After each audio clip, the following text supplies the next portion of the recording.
जब गीदड़ पर मुसीबत आती है तो वो शहर की तरफ भागता है, और जब मौजूदा मोदी सत्ता यानी एनडीए पर संकट आता है तो वो चुनाव आयोग की तरफ भागता है।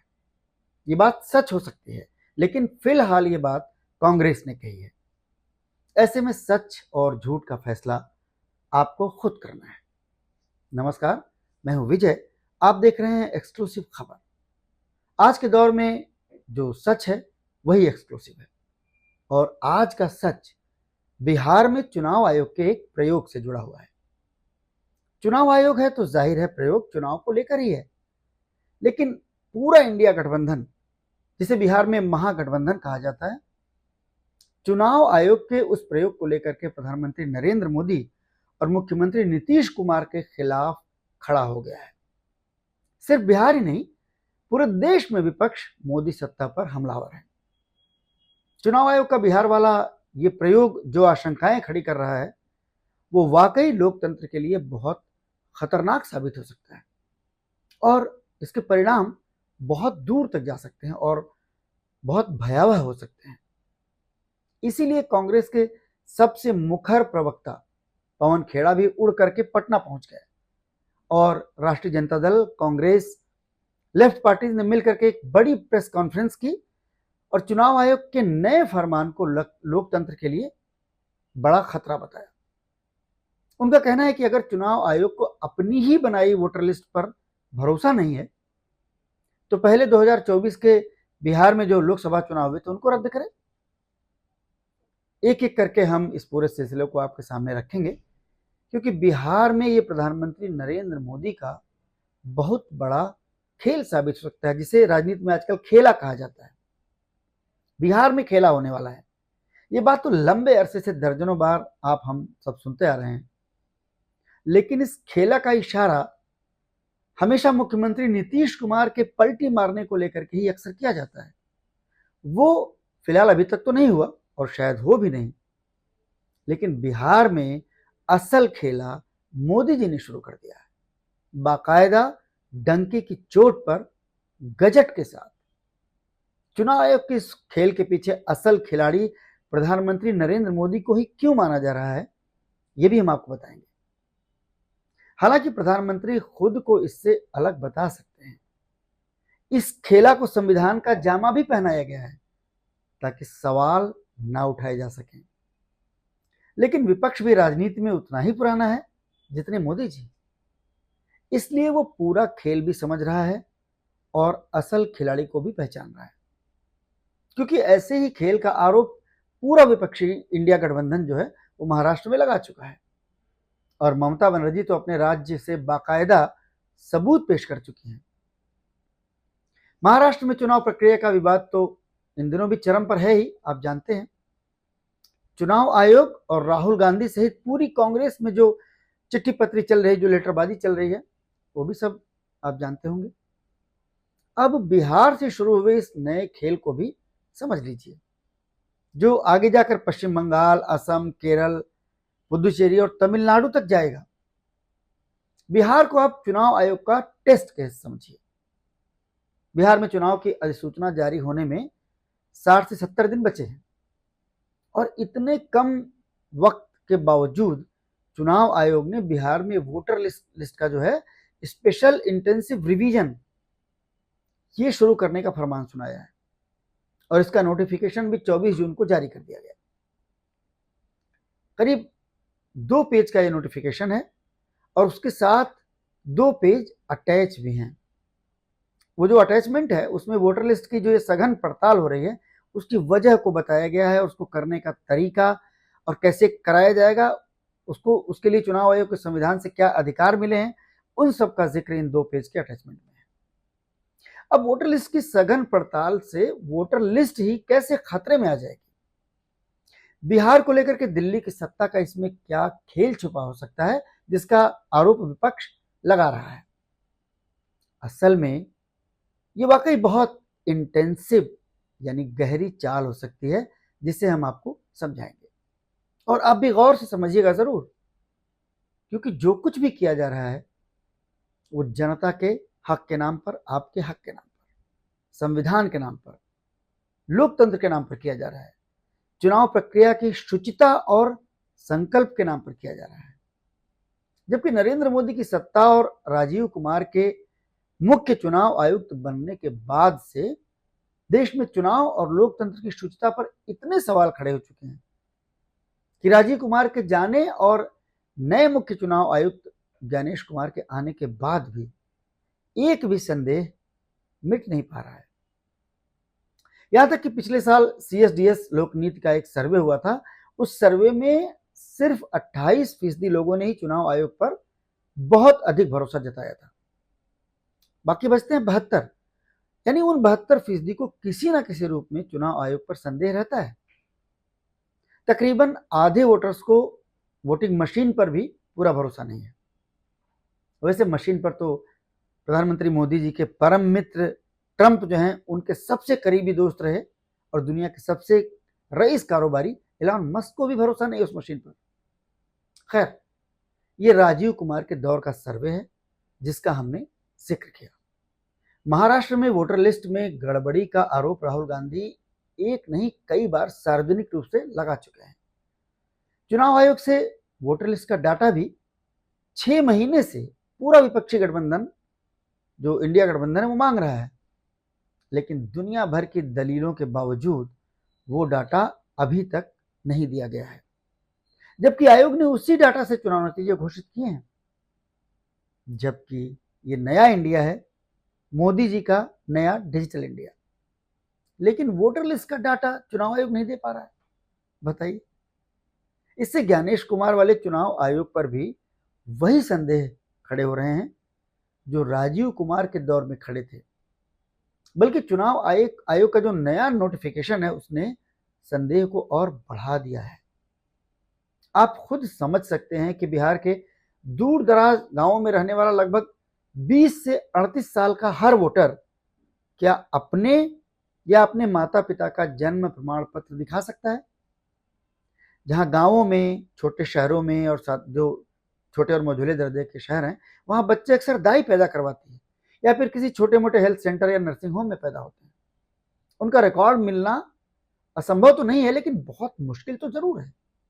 ऐसे में वोटर से अगर उनके माता पिता का बर्थ सर्टिफिकेट मांगा जाए तो ये वाकई असंभव काम हो सकता है। और ये बात बड़े शहरों में जो गरीब तबका रहता है, गरीब परिवार, उनके साथ भी ये मुश्किल आ सकती है। वैसे अगर चुनाव आयोग ने बिहार को ही टेस्ट केस बनाया है तो सोचिए, खुद नीति आयोग की रिपोर्ट में विकास के सबसे आखिरी पायदान पर बिहार खड़ा है। यहां राजधानी पटना को छोड़कर आखिर कौन सा जिला और कौन सा शहर आधुनिक माना जा सकता है, आप खुद बताइए। और मानसून के दौर में बिहार की क्या हालत होती है ये किसी से छिपा नहीं है। इसलिए तेजस्वी यादव आरोप लगाते हैं कि गरीब, दलित, पिछड़ों और कम पढ़े लिखे लोगों को लोकतंत्र में जो उनका हक मिला है वोटिंग का, उस हक से दूर करने की ये साजिश है जो बाद में एक नागरिक के तौर पर उनके सारे हक छीन सकती है।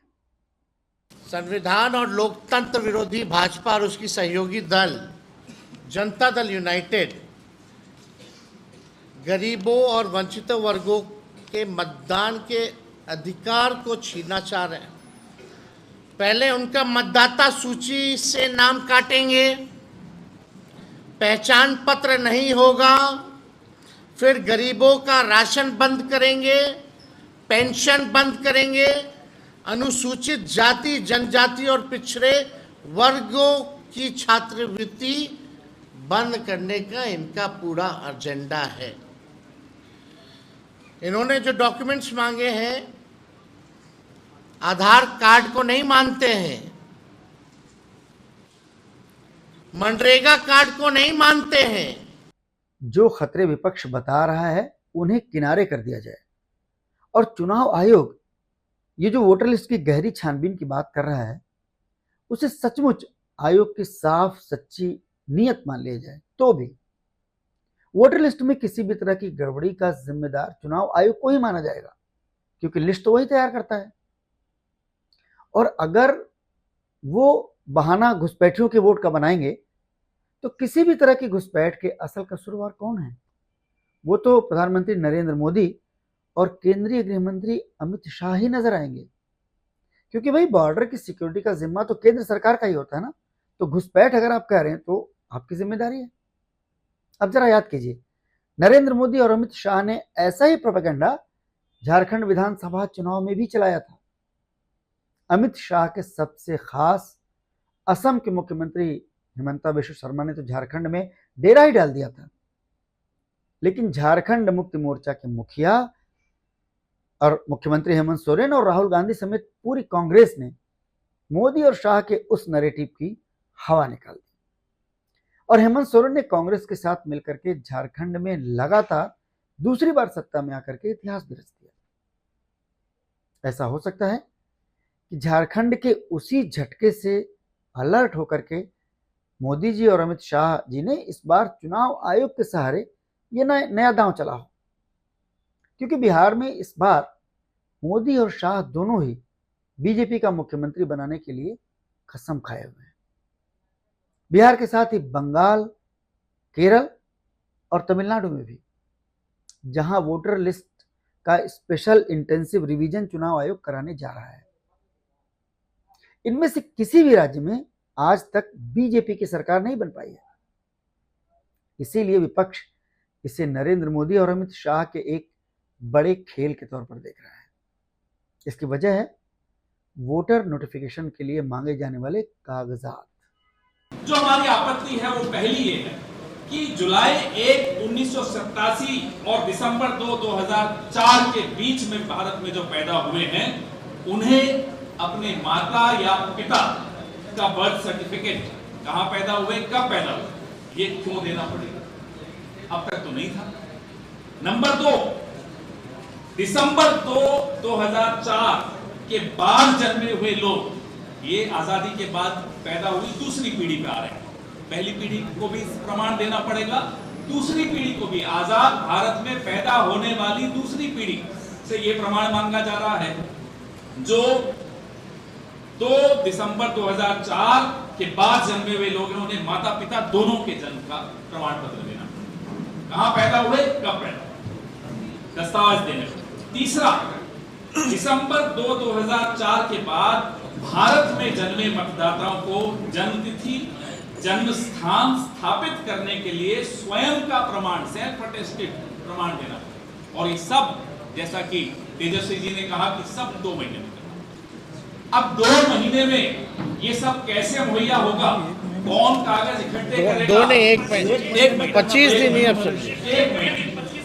25 ही दिन। सोचिए कहां तो कागज इकट्ठे होंगे, कौन सा सरकार इतनी काबिल सरकार है जो ये सब इकट्ठा करके और लिस्ट बना सकती है। चौथा, जुलाई 1, 1987 से पहले जन्मे लोगों को, उनको भी व्यक्तिगत प्रमाण पत्र देना पड़ेगा। यानी कि 2024 का जो लोकसभा चुनाव है, कम से कम बिहार में उसको अवैध मान लीजिए, क्योंकि आपके पास तो आंकड़े थे ही नहीं। ये सब उन आंकड़ों की एब्सेंस में, उन आंकड़ों के बगैर आपने ये इलेक्शन कैसे कराया? तो उस इलेक्शन को पहले अवैध घोषित कीजिए, फिर हम ये सब बात करेंगे आपसे। नहीं तो क्यों करें आपसे बात, आपकी बात क्यों माने? हैरानी की बात है कि इन डॉक्यूमेंट्स में आधार कार्ड को शामिल नहीं किया गया है, जिसे वोटर आई कार्ड से जोड़ने के लिए चुनाव आयोग ने एक लंबी मुहिम छेड़ रखी थी। इसी आधार कार्ड के जरिए प्रधानमंत्री मोदी की सारी जो लाभार्थी योजनाएं हैं वो चलती हैं। लाखों करोड़ रुपए सरकारी खजाने से निकाल देते हैं मोदी जी इसी आधार कार्ड के आधार पर।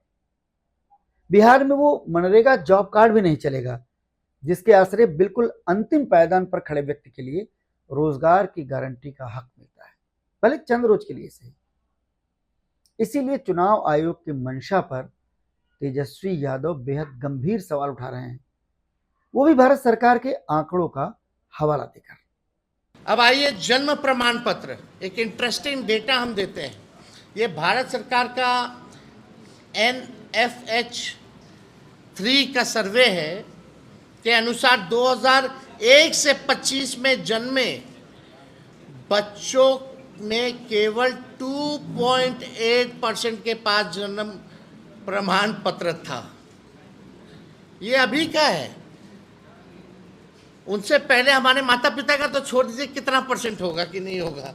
ये तो 2001 से 25 का भारत सरकार का आंकड़ा है जो 2001 के बाद जो जन्मे अभी 25 तक का मात्र केवल 2.8% है बर्थ सर्टिफिकेट। तो आप बिहारी का बता रहे हैं, ये बिहार का ही डेटा हम दे रहे हैं स्पेसिफिकली। मैट्रिक प्रमाण पत्र का देखिए, NFS-2 के अनुसार आज 40 से 60 वर्ष के पुरुषों में से केवल 10 से 13% ने हाई स्कूल की पढ़ाई पूरी की है। और जो हाई स्कूल का पढ़ाई अगर पूरी नहीं किया हो उसका क्या, वो कहाँ से लाएगा, क्या देगा? अब जातीय प्रमाण पत्र पे आइए। इंडिया ह्यूमन डेवलपमेंट सर्वे 2011-12 का के अनुसार अनुसूचित जातियों के लगभग 20% और अन्य पिछड़ा वर्ग लगभग 25% लोगों के पास जातीय प्रमाण पत्र था। उच्च जातियों में तो ये अनुपात और भी कम होगा, इसलिए औसतन 20% से भी कम परिवारों के पास ये प्रमाण पत्र उपलब्ध है। 20% से भी कम। कहाँ से बाकी का लोग लाएगा? अपने ही देश में कैसे हम लोग साबित कर पाएंगे? डॉक्यूमेंट नहीं है। और 73% लोग बाढ़ से हमारा क्षेत्र जो है प्रभावित रहता है। ये 25 दिन में कैसे होगा? जो पिछले बार आखिरी बार हुआ था तो 2 वर्ष लग गए थे। कांग्रेस ने अपने ऑफिशियल एक्स हैंडल पर एक लंबा चौड़ा लेटर शेयर किया है और उस लेटर में कहा है कि चुनाव आयोग के इस कदम से सरकारी मशीनरी के जरिए जानबूझकर लोगों के नाम वोटर लिस्ट से हटाए जाने का खतरा बढ़ गया है। कांग्रेस ने अपने लेटर में यह भी लिखा है कि साफ जाहिर है चुनाव आयोग गड़बड़ियों को कबूल करता है, लेकिन बीमारी को ठीक करने के लिए इलाज के तौर पर जो दवा वो दे रहा है वो दवा बीमारी से भी ज्यादा खतरनाक है। पश्चिम बंगाल की मुख्यमंत्री ममता बनर्जी ने तो सबसे ज्यादा नाराजगी दिखाई, वो सबसे ज्यादा भड़की हुई है। उनका सवाल यह है कि आयोग ने पहले ही इस राजनीतिक दलों से इस बारे में चर्चा क्यों नहीं की। और ये बात गलत भी नहीं है। आखिर राजनीतिक दल ही तो चुनाव लड़ते हैं, तो उन्हें भरोसे में क्यों नहीं लिया गया? चुनाव आयोग की इस नई प्रक्रिया में सभी पार्टी के कार्यकर्ताओं को साथ रखने के लिए कहा गया है। तो जब पार्टी के कार्यकर्ताओं को साथ रखना है तो फिर चर्चा पहले क्यों नहीं की जा सकती थी? इसीलिए ममता सीधे आरोप लगाती हैं कि चुनाव आयोग आरएसएस के इशारे पर काम कर रहा है, क्योंकि देश इस समय आरएसएस ही चला रहा है और विपक्षी दलों को बंधुआ मजदूर समझा जा रहा है। ममता बनर्जी इशारों में ही जनता को अमित शाह की चाल से सावधान रहने को भी कहती हैं। ममता तो इस पूरे खेल का निशाना भी असल में बंगाल को ही मान रही हैं और चुनाव आयोग के इस कदम को मोदी और शाह की एनआरसी जैसी साजिश बता रही हैं। बिहार और बंगाल जैसे राज्यों में जहां एक बहुत बड़ी आबादी मजदूरी करती है और अपनी जिंदगी चलाने के लिए, अपना परिवार चलाने के लिए दूसरे राज्यों में भी बहुत बड़ी संख्या में लोग जाने को मजबूर हैं, ऐसे प्रवासी मजदूरों के पास जो ज्यादा पढ़े लिखे भी नहीं होते, उनके पास किसी तरह के कागज पत्र का मिलना बहुत मुश्किल है। और ये वोटर्स का वो वर्ग है जिसे भारतीय जनता पार्टी का वोट बैंक नहीं माना जाता है। हालांकि 5 किलो मुफ्त राशन के जरिए मोदी जी इन्हें अपना लाभार्थी वोट बैंक बनाने की कोशिश करते हैं, लेकिन सरकार से मिलने वाले इस राशन से परिवार का ठीक ठाक गुजारा भी नहीं हो सकता। जिंदगी की बाकी जो जद्दोजहद है वो तो अपनी जगह है, बेरोजगारी अपनी जगह है, और सबसे बड़ी बात कि हर जरूरतमंद को ये चिड़िया चुग्गा जैसी जो मदद मिल भी रही है इसकी कोई गारंटी नहीं, क्योंकि गरीबी रेखा से बाहर निकालने का दावा भी प्रधानमंत्री मोदी ही करते हैं और गांव के गरीबों की योजना जो मनरेगा है उसमें करोड़ों का घोटाला मोदी जी के गुजरात में उनके मंत्री पुत्र ही करते पकड़े जाते हैं। इसीलिए ममता दीदी बहुत सीधा आरोप लगाते हैं। उनका कहना है कि बीजेपी प्रवासी मजदूरों और गरीब वोटरों से डरती है। बीजेपी जानती है कि ऐसे लोग कोई कागज नहीं दिखा पाएंगे और बीजेपी को इन्हें वोटर लिस्ट से बाहर करने का मौका मिल जाएगा। यही आशंका बिहार में हर विपक्षी दल की है, क्योंकि बिहार का युवा तबका पूरी तरह बदलाव के मूड में बैठा हुआ है। नरेंद्र मोदी और अमित शाह की हर बिसात बिहार में नाकाम साबित हो रही है। वक्फ कानून के बाद भी हिंदू वोटों का ध्रुवीकरण नहीं हो पाया। ऑपरेशन सिंदूर पर मोदी जी की चुनावी सियासत भी बेरंग दिख रही है, उसका कोई रंग नहीं चढ़ा। और जाति जनगणना का दांव भी बेअसर दिख रहा है। जो थोड़ा बहुत असर दिख भी सकता है, उसका क्रेडिट राहुल गांधी के खाते में जाने की पूरी संभावना है, क्योंकि इसे करवाने के लिए प्रधानमंत्री नरेंद्र मोदी को मजबूर राहुल गांधी ने ही किया है। इसके अलावा भी बिहार में जमीनी स्तर पर कमजोर बीजेपी और 11 साल की मोदी सत्ता से जो लोगों की नाराजगी है, पलायन है, बेरोजगारी है, बिहार की बदहाली है, ऐसे दर्जनों कारण हैं जो मोदी और शाह के माथे पर पसीना ला रहे हैं। इसीलिए कांग्रेस अब गीदड़ और बंदर का हवाला देकर के मोदी जी पर हमला करने से चूक नहीं रही है। कहते हैं ना कि जब गीदड़ पे संकट आता है तो शहर की तरफ, जब एनडीए पर संकट आता है तो चुनाव आयोग की तरफ। गांधी जी के 3 बंदर थे, वो न बुरा देखते थे, न बुरा कहते थे, न बुरा सुनते थे। मोदी जी के भी 3 बंदर हैं, वो न सच सुनते हैं, न सच देखते हैं, न सच बोलते हैं। वो है चुनाव आयोग। चुनाव आयोग पर दबाव इंडिया गठबंधन लगातार बना रहा है। राहुल जी लगातार चिट्ठियां भी लिख रहे हैं, आर्टिकल भी लिख रहे हैं, खड़गे साहब ने उनको कठपुतली तक करार कर। हमारे भाई तेजस्वी यादव जी लगातार दबाव बनाए हुए, हमारे इंडिया गठबंधन के बाकी साथी भी बनाए। जवाब भारतीय जनता पार्टी से आता है। सवाल चुनाव आयोग से पूछ रहे हैं, जवाब भारतीय जनता पार्टी से आता है। हम ये जानना चाहते हैं रिश्ता क्या कह रहा है। बिहार में एक डाका डालने आ गया चुनाव आयोग, और डाका सिर्फ आपके वोट पर नहीं डाला जा रहा, ये डाका डाला जा रहा है आपके तमाम अधिकारों पर, आपके वजूद पर, आपकी पहचान पर, आपकी नागरिकता पर। जैसा कि तेजस्वी जी ने कहा कि धीरे धीरे फिर सरकारी स्कीम से आप बाहर हो जाएंगे। बिहार के संदर्भ में देखें तो 20 साल से वहां मोदी जी के सहयोगी और उनके लाडले मुख्यमंत्री नीतीश कुमार की ही सत्ता है, उन्हीं का सिस्टम है। तो क्या अभी तक बीजेपी और नीतीश कुमार इसी गड़बड़ झाले की वजह से सत्ता में है, या कोई नया गड़बड़ झाला करके मोदी जी बीजेपी का मुख्यमंत्री बनाना चाहते हैं, जिसका आयोग विपक्ष लगा रहा है।